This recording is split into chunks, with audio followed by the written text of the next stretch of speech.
की चोरी भइल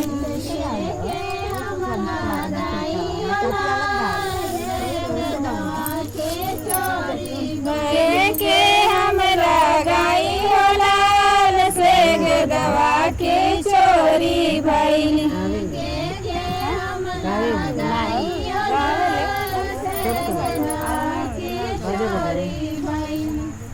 कानो हो उनकी दुल्हा का संदीप लाल से गदवा के चोरी भइल के हम लगाई ओ लाल से गदवा की चोरी भइल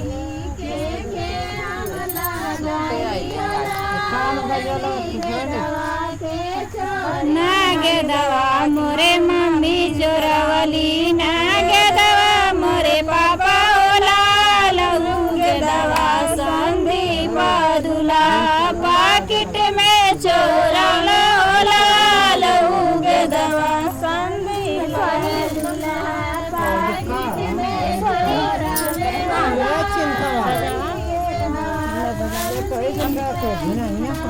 पाकिट में चोरल लाल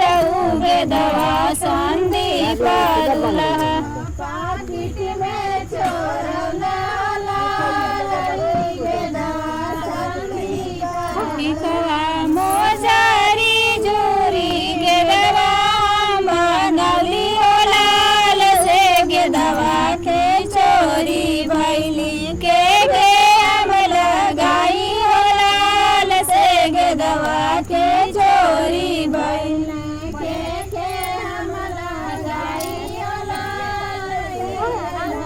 के चोरी के हम लगाई ओ लाल से गदवा के चोरी भइल के हम लगाई ओ लाल से गदवा के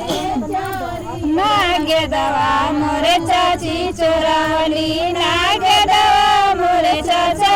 लाल गदवा संदीप दुला पाकिट में चोरल लाल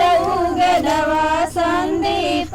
दुलरू पाकिट में चोरल लाल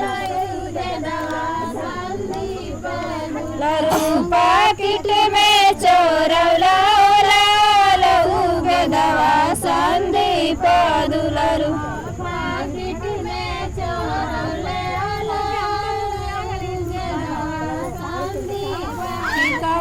मोजारी जोरी गदवा मनौली ओ लाल से गदवा की चोरी भइल के हम लगाई ओ लाल से गदवा की चोरी भइल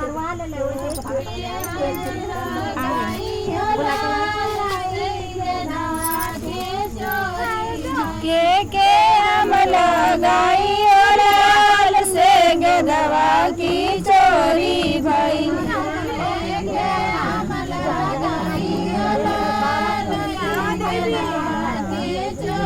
ना गदवा मोरे भैया चोरा लेना गदवा मोरे बाबी ओ लाल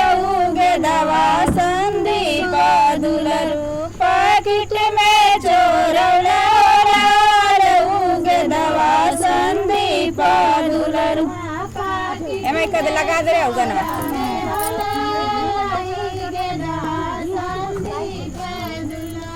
पाकिट में चोरल